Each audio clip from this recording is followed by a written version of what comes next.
warahmatullahi wabarakatuh. Saya Muhammad Ihsan Alman dengan NIM 23110114. Perkenalkan, nama saya Iksan Salahuddin Rajab. NIM saya 23110097. Perkenalkan, nama saya Ahmad Septian Boji dengan NIM 23110112. Halo, perkenalkan nama saya Arya Putradewa dengan NIM 23110098. Oke baik, saya Putra Sebaik dengan NIM 23110106. Halo, assalamualaikum. Perkenalkan, nama saya Agung Kurniawan dengan NIM 23110092. Di sini kami akan mempresentasikan hasil kerja kelompok kami. Selamat menikmati video. Oke baik, jadi saya kali ini akan menjelaskan tentang pengertian linked list. Nah, jadi linked list adalah suatu cara untuk menyimpan data dengan struktur sehingga programmer dapat secara otomatis menciptakan suatu tempat baru untuk menyimpan data kapan saja diperlukan. Linked list dikenal juga dengan sebutan senarai berantai, adalah struktur data yang terdiri dari urutan record data di mana setiap record memiliki file yang menyimpan alamat atau referensi dari record selanjutnya dalam kurung dalam urutan. Elemen data yang dihubungkan dengan link pada linked list disebut node. Biasanya dalam suatu linked list terdapat istilah head dan tail. Yang kesatu ada head. Head adalah elemen yang berada pada posisi pertama dalam suatu linked list. Dua, ada tail. Tail adalah elemen yang berada pada posisi terakhir dalam suatu linked list. Oke, baik. Selanjutnya akan dijelaskan oleh rekan saya. Baik, di sini saya akan menjelaskan tentang jenis-jenis linked list. Satu, single linked list. Single linked list merupakan suatu linked list yang hanya memiliki satu variabel pointer saja, di mana pointer tersebut menunjukkan ke node selanjutnya. Biasanya field pada tail menunjukkan ke nol. Dua, double linked list. Double linked list merupakan suatu linked list yang memiliki dua variabel pointer, yaitu pointer yang menunjukkan ke node selanjutnya dan pointer yang menunjukkan ke node sebelumnya. Setiap head dan tailnya juga menunjukkan ke nol. Tiga, circular linked list. Circular linked list merupakan suatu linked list di mana tail node terakhir menunjukkan ke head node pertama. Jadi tidak ada pointer yang menunjukkan ke nol. Ada dua jenis circular linked list, yaitu circular single linked list. Dua, circular double linked list. Keempat, multiple linked list. Multiple linked list merupakan suatu linked list yang memiliki lebih dari dua variabel pointer.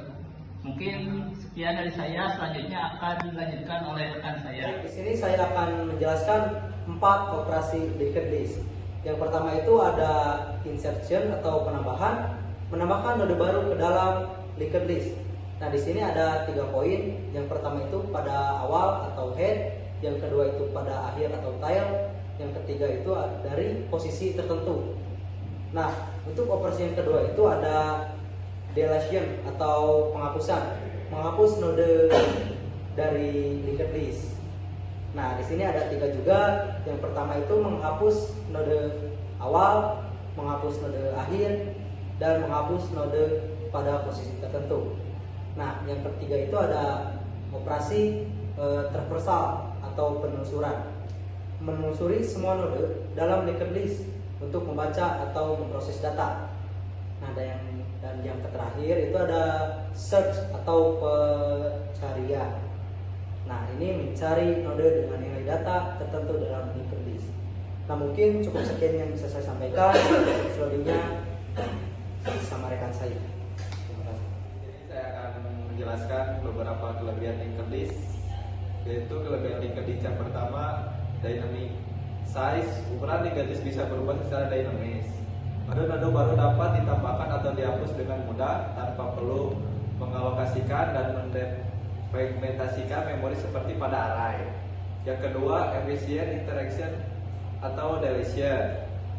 Menambahkan dan menghapus note bisa dilakukan dengan efisien, terutama jika berada di awal linked list. Tidak perlu menggeser elemen-elemen lain seperti pada array. Yang ketiga, no memory wastage. Tidak ada pemborosan memori karena tidak perlu mengalokasikan blok memori yang besar di awal.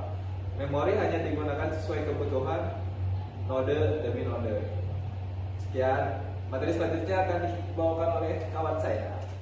Di sini saya akan menjelaskan tentang kekurangan linked list. Yang pertama ada memory usage. Jadi, di setiap node membutuhkan memori tambahan untuk menyimpan pointer. Ini bisa menyebabkan penggunaan memori lebih besar dibandingkan dengan array. Nah, yang keduanya ada access time. Waktu akses elemen tertentu lebih terlambat karena harus menelusuri linked list dari awal hingga menemukan elemen yang diinginkan. Berikutnya ada complexity. Implementasi dan pemeliharaan linked list bisa lebih kompleks dibandingkan dengan array. Misalnya, penambahan dan penghapusan node memerlukan penanganan pointer dengan hati-hati untuk menghindari kebocoran memori atau kesalahan. Yang terakhir ada cache locality. Linked list tidak memiliki cache locality yang baik. Nah, jadi elemen-elemen linked list bisa tersebar di lokasi memori yang berbeda, sehingga tidak memanfaatkan cache CPU secara aktif seperti array yang elemen-elemen yang berdekatan dengan memori. Terima kasih. Berikutnya akan dijelaskan oleh rekan saya. Assalamualaikum warahmatullahi wabarakatuh. Di sini saya akan mempresentasikan implementasi sistem antrian. Di sini ada include your stream adalah untuk memasukkan perpustakaan sebagai input atau output ya guys. Dan di sini ada struktur node untuk mempresentasikan atau menyimpan elemen-elemen seperti nama, keluhan, dan umur. Dan di sini ada pointer next. Pointer next akan pointer next yang menuju kepada node. Di sini ada global variable head. Global variable head akan menunjukkan kepada node pertama dengan menggunakan nilai 0 PTR yang menandakan list itu kosong. Dan di sini ada fungsi tambah pasien. Fungsi tambah pasien yang digunakan untuk menambah input data pasien seperti nama, keluhan, dan umur. Dan menambahkan di sini kepada data ini kepada akhir list. Dan akan ada fungsi lihat antrian. Fungsi lihat antrian ini menampilkan semua pasien dalam antrian dengan iterasi dari head sampai node. Dan selanjutnya ada fungsi hapus pasien. Fungsi hapus pasien menghapus pasien pertama dari antrian dengan memperbarui head untuk menunjuk ke node berikutnya dan menghapus node pertama. Dan di sini ada fungsi main. Fungsi main di sini untuk menampilkan menu pilihan kepada pengguna, menerima input, dan memanggil fungsi yang sesuai berdasarkan pilihan pengguna. Di sini ada operasi seperti switch, pilihan ya.